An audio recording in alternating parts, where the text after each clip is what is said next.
Hello and good afternoon, everybody at the Online Digital Academy. My name's Michelle Carville. I am one half of the partnership here that looks after the Online Digital Academy, along with the lovely and very blooming now, Sarah Kerrigan. Little baby is on its way anytime. So what are we here to talk about today? Today is all about, I haven't put my title in here, have I? Woohoo, it's just got me. So let's talk about what the title is for today. And it's all about digital detoxing for the holidays. And I've just had, as you've probably had, an update maybe about what's going on with the tiers. And I suppose, and then what happened as soon as that tier announcement came about by Mr. Matt Hancock, I got absolutely inundated. My phone was going ding, ding, ding, ding, ding, ding, ding, ding, ding. And of course, what it did is it kind of, oh dear, get that off. Sorry. What it did was, here we go. Digital detox tips for the holiday season. Okay. A challenge for all of us. Okay. So I'm going to add that banner to this. Yeah, this is what we're talking about. Digital detox tips for the holiday season, a challenge for all of us. So anyway, as I was saying, we just had this notification about tier 3. I think 68% of the country are now in tier 3. And of course, what happened was my phone went ding, ding, ding, ding, ding, ding, ding. There was WhatsApps, there was messages from the neighbors, from friends, you know, things that we've got planned, family members, all sorts of things going on. And there was that moment of, oh, stop, you know, give me a moment to breathe. Let me just absorb this and take this on. And I think that's a great way to start this broadcast and this session, because we are so attached to our phones, and it is so easy to get very overwhelmed with everything. And to feel, you know, there's anxiety, isn't there? There's a condition now that if we don't have our phones with us, we feel anxious. When we do have our phones with us and we've got dings and alerts going off, that can create anxiety. So it's almost like devil do, devil don't. You know, if you haven't got it, it's a challenge. If you have it, it's also a challenge. But there are things that we can do to better manage both our time, our relaxation, our mental health, our productivity. You know, for some of us, this holiday season, we're going to be locked down, aren't we? And it's, I know there's going to be some dispensation between the 23rd and the 27th where people can, you know, travel and potentially see families, but largely we are going to be locked down. And for some of us, that's going to be, we're locked in with our families, which is, you know, can be a very positive thing. For some people, that can be a very challenging thing, or positive and challenging, depending on how things are going. And for some people, you know, that could be, they're going to be very lonely. You know, our mother-in-law, in her just about to be 80, it lives on her own. And so that makes it all very challenging for people for lots of different reasons. So for sometimes that the phone and our digital devices can be our only connection to the outside world, you know, to that FaceTiming, having those wonderful real world conversations. And so by any stretch of the imagination, I am not saying that, you know, digital is terrible. You know, I celebrate digital. It's an incredible connectivity tool. However, we do get overwhelmed, and all of us, you know, I just felt overwhelmed 10 minutes ago when all of those things came in. I thought, I'm trying to do that. I'm trying to prepare for this. Perfect opportunity, perfect example as exactly how we need to be managing things better. So what practical things can we do? And I suppose I can only talk about what I'm going to do and what I try to do regularly. So, and it is amazing that you know, when I say, you know, people will send me messages at 9:30 9 in the evening, 9:30 in the evening, 10 o'clock in the evening, 10 in the evening last night, 12, somebody sent me a message, a friend last night. And this is them just going about their everyday lives, just communicating. And for me, I always look at the time and I think, goodness me, why are you still on your phone at that time in the evening? So the first thing I absolutely do, and again, I'm going to put some of these things out as a challenge for you, is switching off the phone at 9 p.m. I encourage my children to do it, which is difficult because they're both teenagers. But I do, I definitely, I do say to them, can we stop the devices now? You need some downtime. You just absolutely need some downtime. So at 9 o'clock, 9 p.m. in the evening, that's it. You will not get me on a WhatsApp, even on a phone call, Twitter, social media, unless there's a specific event. My phone is off. My phone is turned off and I do not look at it until the morning. So that is a 9 p.m. It's finished. I don't know how, there's a few people here joining us. I don't know how you feel about that, and whether or not you do any of that for yourselves. But 9 p.m. for me is the cutoff period. I think by then people have had dinner, they've had chance to kind of have a look at what's going on. And really, I get up quite early in the morning, so I go to bed quite early-ish, 10 o'clock-ish. And yes, I may read for an hour or whatever, but that is the downtime. That is now getting into this sleep ritual, preparing your body for relaxation. And being on your phone, we know it's not just about the blue light, it's about the stimulation that you get, or the anxiety that might come in. If somebody says something or you see something that's a bit disturbing, or even if you're watching something hilarious, that is potentially overstimulating the mind. So I suggest at 9 o'clock, rather than grabbing the phone, grab a book. If you're not a big reader, grab a magazine, stick the radio on, get in the bath, do something where you can just chill out and you are not as dependent on your phone. So 9 p.m. switch off is the first thing that I'm going to, I put out there. I do it. Could you do it? Could you be challenged to do that? The other thing I do is create device-free zones. So I suppose this goes hand in hand with no 9 o'clock, chilling out before bedtime type of thing.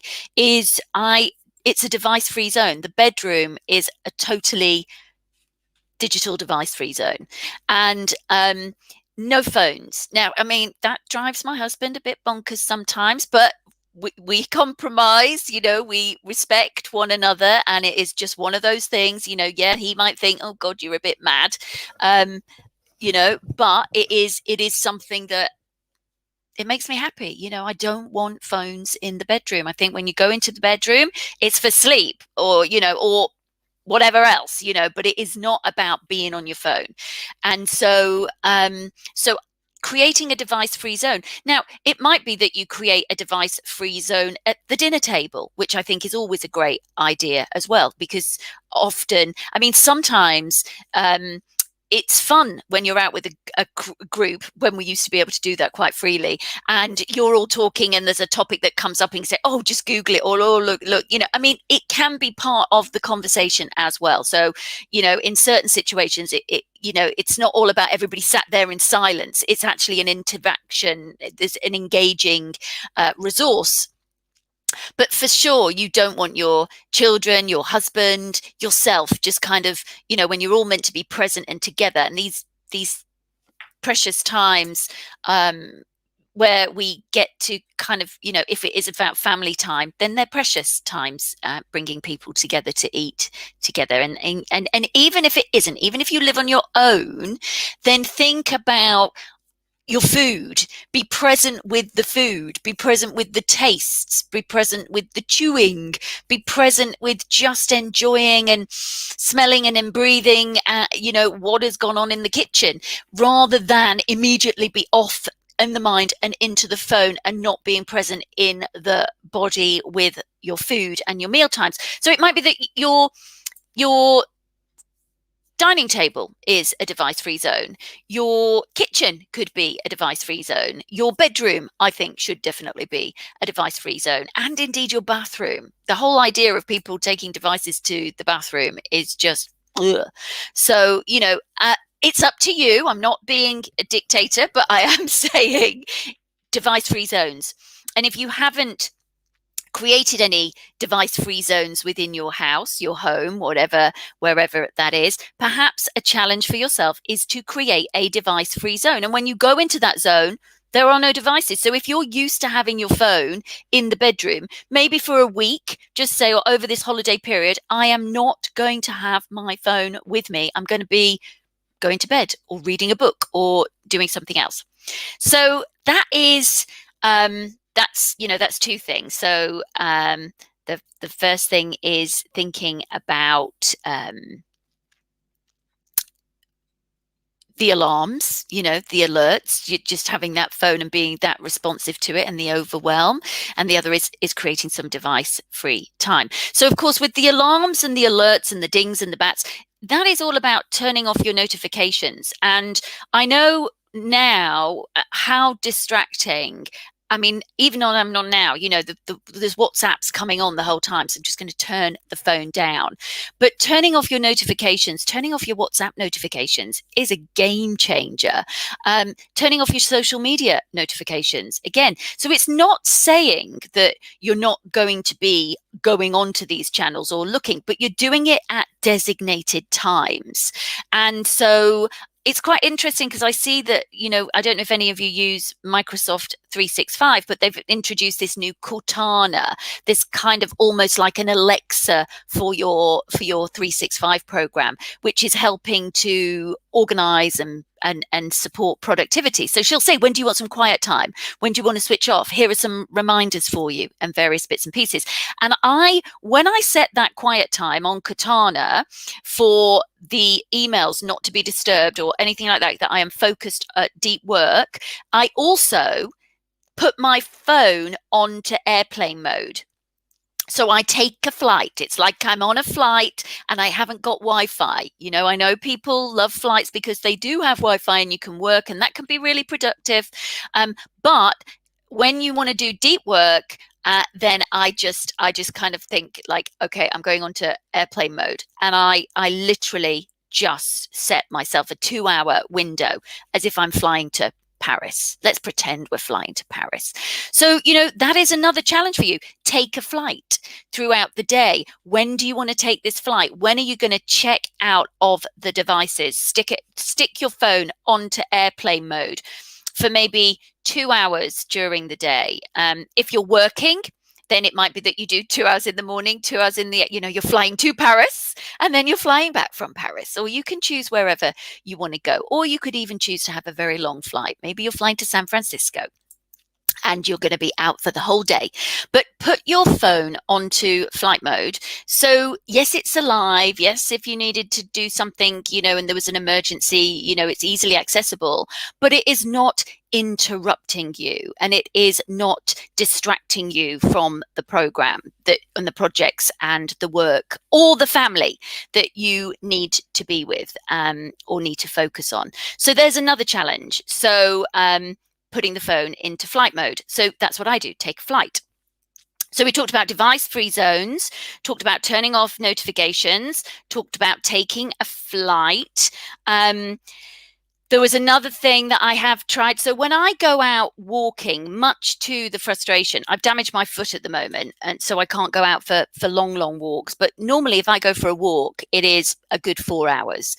And I take my sticks with me, and I'm practicing my Nordic walking, and I'm out, and I'm not, I'm naughty because I don't take the phone. I just don't take it. I don't take it. I just think, you know what? Why do I need my phone? And sometimes I've thought that's a really beautiful sight and I'd love to take a photograph. And I just don't take the phone because I don't want to. I want that opportunity to be off grid.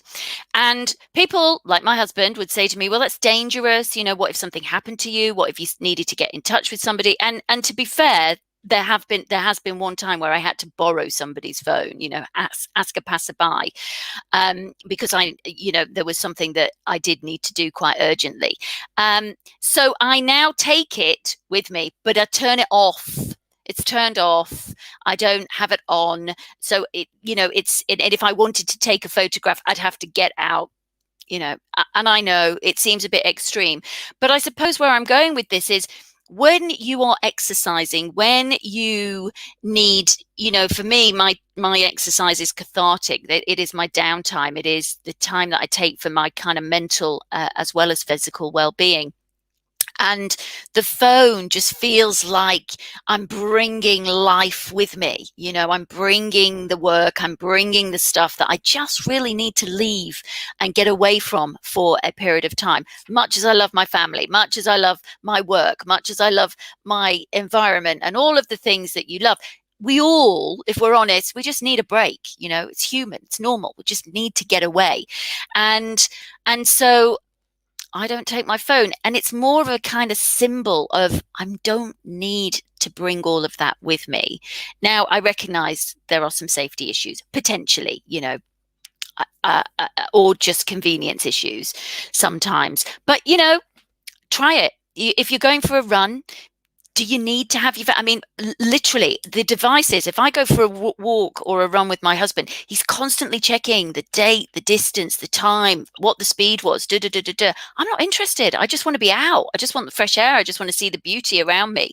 And I think, this digital reliance that we have on, numbers, checks, I get it, I've done it myself, but I feel better for not doing it. I feel better for not being so dependent. So what could you do? Could you detox, in that way? If you're getting out for a walk, okay, if you want to take your phone, but don't be looking at the phone. It breaks my heart when I see people walking around in the woods, beautiful, beautiful woods and countryside, and you'll see them and they're literally walking, staring at their phones. I mean, it's just like, what? Look around. So give yourself a break. Give yourself a break. If you're not courageous enough or crazy enough to leave the phone at home and just get out without it because you feel that you need that for safety or convenience, then turn it off. Turn it off. And certainly don't be focused on, looking at it. Look around. Look at where you are. So, don't take your phone out for your exercise, for your walks, whatever you're doing. Don't use your phone after 9 p.m. These are ideas. I'm not instructions. Create a device-free zone and think about your notifications, turning off your notifications. Maybe just turn one thing off. WhatsApp is a pretty noisy application. It's a brilliant application, but it's very noisy. And I'm part of so many groups. And when you just turn those notifications off, then it's fine. When I have my break and I'm ready to look at my phone and I can engage with it, I can see all the the notifications, see all the conversations that have gone on, and I can choose to go into them. But I'm not constantly getting disturbed by the noise that is going on pretty much consistently. So, another thing that is really, really quite interesting is, don't use your phone, and this is a big challenge, don't use your phone when you're on your own. Now, I think it's so, we're so conditioned now, aren't we, to just have the phone with us. And when we're on our own, if we've seen a friend, whatever, done something, we're in the supermarket, but the minute we get on our own, whether that's waiting in a car, sitting down, first person up in the morning, going down for breakfast, sitting with your cup of tea or, whatever you have in the morning, the phone is often the first thing that is with us. And when we're on our own, we go for the phone. And I would challenge you to not go for the phone when you're on your own. What else could you do? What else could you be doing? Could you pick up a book? I've been reading so many. I read anyway, but I normally read a lot of non-fiction books. As you know, if you saw my office, every other wall is lined with, literally there are hundreds and hundreds of books in here. And that's because I write non-fiction books. And so I read a lot of non-fiction books as well. I've got hundreds to finish. But I also love reading, and I've just returned to my love of reading, probably more so because of lockdown and being in the home a little bit more all the time. And so I'm conscious that I don't want to constantly be with my phone. I don't want to be digital devices. I've made candles, we've all got creative. I do baking, blah, blah, blah, all of those things. But my love of general reading has come back, not always about teaching myself or learning, but just getting lost in a great book, and a great book that you're in the morning, instead of picking up your phone, you want to pick up that book and just, I can get through a few pages here while I'm having my morning cup of tea before I start the day. So big challenge when you're on your own. Don't pick up the phone. What else could you do? Pick up a book, pick up a magazine, pick up a notebook and do some journaling, pick up some poetry, listen to the radio, dance around the kitchen, do whatever other than just pick up your phone. And I challenge you to try and do that for 2 days. 2 days and just feel the difference. You will notice how many times when you're on your own, you just go for that phone. It's kind of, blimey, really strong conditioning. So, I've been testing myself, and in 2 days I was kind of like, I'm blown away by how many times when I'm on my own, I just go for that phone. And when you're on your phone, there will be a lot of apps that you don't use, you don't need, or they're just time suck. I have a game on here because I can't get to play cards with my group of friends. We play a game of cards called French Tarot. There is a French Tarot app that I've found. Now I have to keep my hand in, I have to keep practicing, but I don't need to do it every single moment I'm on my own and I have a 5 minutes to wait between something. I immediately go to my phone. There's lots of other things I could be doing that would be probably better for me. And so, if you've got apps on your phone that are a complete time suck, they just drain that time away from you quite meaninglessly, then I could be meditating, couldn't I? I could be breathing, I could be being present, I could be making lists, I could be writing Christmas cards, I could be writing, I could be doing so many other things, reading, learning, dancing, exercising, doing something, so many different things that I could be doing rather than just diving for the phone into these apps. So think about if you've got apps on there that you just automatically go for the Candy Crush or whatever the latest app is, and it's just, something that you do to kill time. Well, kill the app and think about, instead of killing time, how could you be nurturing time? How could you be doing something that is actually more healthy for your body, mind, and your soul, so you feel good about yourself? So what could you be doing? Learning a language? Probably on your phone. But what could you be doing other than that kind of mindless, I'm on my own, I need to be doing something, let's go to the app, these times of acts? Just delete them. And again, maybe just say, I'm going to delete it for a week. I'm going to delete that app for a week and I'm going to see what difference that makes. So we've talked about don't use your phone when you're alone. That's a big challenge, really big challenge. Think about something else that you could be doing. Have a book with you, have a journal with you. I often have a, resistance band, and I'll do some tricep, or some kind of body weight exercises. Really, I might do some yoga, I might just do some breathing, meditation, just being present. I might just look out the window at the beauty of the trees, or just be a bit more mindful. I might write Christmas cards, or think about, I haven't written, you always say we haven't got time to write the Christmas cards. Okay, really? To write somebody a beautiful note in a Christmas card that you haven't seen all year, but we've got time to be absolutely sucked into a ridiculous app that, brings nothing to our lives or the lives of others. So what can we do? Delete the mindless apps for a week. See how you go with that. Turn your phone into airplane mode. So take a flight. I'm going on a flight today. I am not around. My phone's going into flight mode, and I'm going to be out flying to Paris for 2 hours and maybe flying back as well in the afternoon. So, work it that way, but take a flight. See if you can take a flight every day. Could be a short flight, but see if you can take a flight every day for a week. That is a big challenge. And then device-free zones. Create a device-free zone. Just give yourself the task of, I'm going to turn this bedroom into a device-free zone. The dining table is a device-free zone.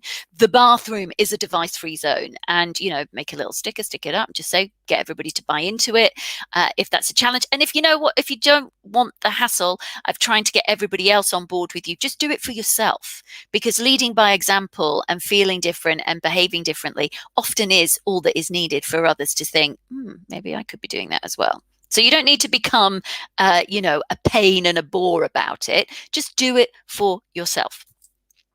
And don't take your phone out while you're walking or exercising, or if you do, turn it off. Just don't make it a key feature. Just have it as a safety device, like a rape alarm, or I don't know, Kendall mint cake type of thing. It's there if you got stuck and you really needed it, but it's not something that hopefully you're going to need to use. And don't use your phone after 9 p.m. Have a cutoff. Now, you might go to bed at 9 p.m. I don't have no idea. It might be that you say, I'm not going to use my phone after 8 p.m. So it's up to you, but have a cutoff where the phone is just like, that's it, I'm done. Nobody can get hold of me. This is space time now for me. And there is that cut up point. So there's a good few things there, digital detox tips for the holiday season. They're not easy. I really do acknowledge that these things aren't easy, but it's about creating new habits, isn't it? And this is a perfect time to be thinking about creating new habits. And find yourself a good book, find yourself a nice journal, find yourself some great music. I've really enjoyed just getting lost in Spotify and Spotify lists, or making fun lists. It's almost like taking me back to being that teenager that used to make all the little cassettes for friends and things. So now I just play around and make Spotify lists for my yoga, for different, moods and vibes. And it's really good fun. So, there's lots of other things that you can be doing than on your phone, and I'm not saying that the Spotify thing is ideal, because you're still kind of sat in front of a screen.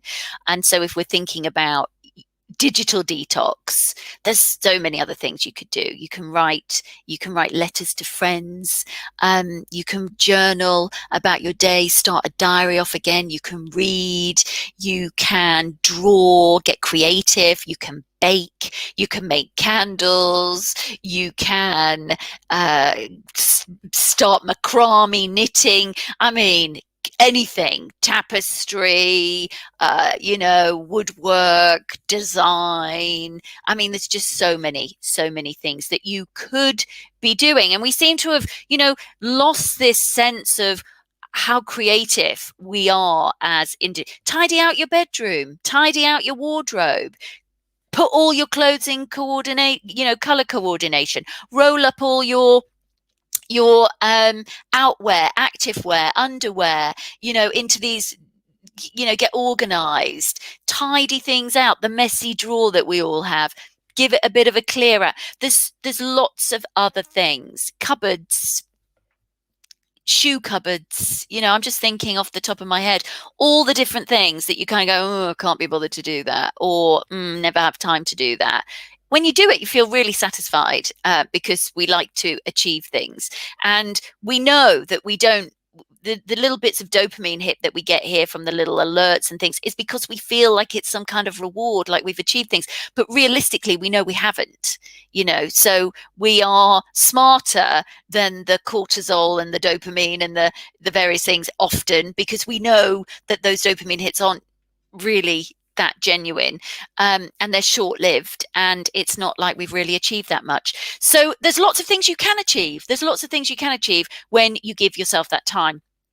There's that wonderful app on your phone, if you've got, Android or smartphone, or iPhone, that will tell you your usage. So a good starting out point is to look at what is your usage of your phone right now. How many hours is it? And can you halve it? Can you half it? Can you say, well, if my average hour is 4 hours a day, can I take that to 2? Can I get that to 2 hours of being totally dependent on my phone, or totally disturbed, or totally engrossed and engaged with the phone when life is going on all around us, isn't it? So I know how much it helps me with productivity when I've turned off my WhatsApp notifications because they just get too busy. I have a phone goes off at 9 o'clock, if not before. Sometimes it's before, but you will never get hold of me after 9 o'clock on a phone, which people find frustrating, but that's the way it is. And I don't take my phone out walking with me. I do sometimes now because I did have to borrow that phone one time, and so I do it. But I use that kind of Kendall mint cake only for emergencies. If I got stuck up the mountain, would I need this to kind of survive? And so think about your phone like a bit of Kendall mint cake. Take a flight, put it onto flight mode. Try and take a flight every day, and don't use your phone when you're on your own. So there's a number of things there, and delete those apps that just are a total time suck. So there's a load of things there for you to do. I don't know, they're pretty common. They're not. There's nothing there that's extraordinary for you, but I think sometimes it's helpful to have a reminder and a bit of a challenge as to what you're going to be able to do with it. So what are you going to do with it? You can let me know in the comments. You might say that's a load of nonsense. I'm not going to do any with it because I'm so dependent on my phone. And then I think you need to have a conversation with yourself and say, why are you so dependent on your phone? That you can't take a flight, that you can't go out walking, that you can't create some space and have a device-free zone. That can't be good for you physically or mentally. And just, there is so many bodies of research that say we need to detach. We need our own space. So, be mindful of that for your own sanity and your own happiness and your own well-being. So let me know in the comments at any time. I'm going to put the things, create a little post as to digital detox things that you can do this season. And, it doesn't have to be for the whole time. I'm not saying, stop what you're doing for 2 weeks. That would be a real challenge. But a day, 2 days, a week. Try and create some new habits so that when you go into 2021, you are feeling more in control and maybe have broadened your creative endeavor a little further, and set yourself some new kind of boundaries around yourself and your digital relationship with your phone and indeed any other digital devices that may dominate your life. People said, my husband said, do you want an iPhone watch? And I just thought, do you know what, that'd be, just seems like a nightmare. I don't even wear a watch anymore because I don't like the idea of, there's time, we're late. It's like, it is what it is. So I've got enough things around me to kind of make me aware of where I need to be and what needs to happen by when. I don't need that additional pressure. And can you imagine all those alerts coming through? You're having a conversation, you see it all the time. You're having a conversation with people and something happens on their phone and they're gone. They're now thinking about that. And it's so, I find it rude. I find it rude and I find it sad because it's almost like we cannot be present with people. And if anything that this COVID situation has taught us, it is about how good we have to be with our own company and how creative we are as humans and resilient we are, and the importance of connection. So when we get that opportunity to connect, be with the connection. Now, of course, I'm a big advocate for this kind of connection as well in those times, but we all need the right balance. So just see, are you balanced? Are you feeling out of control? What's controlling what? So that is all from me for today's live. That's the end of our lives for this year.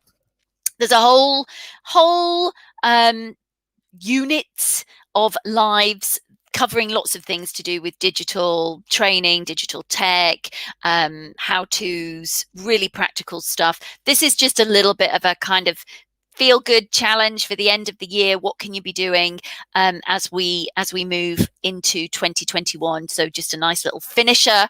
And Sarah and I will be back in 2021. She will be a mummy by then, which will be super exciting. And so yeah, we'll be back to it. We've got a new Facebook live Facebook advertising course launching in 2021 as well. So there's lots of stuff we'll be back to. So in the meantime, keep your answers coming. Keep your answers, questions and answers. You know, we don't have all the answers.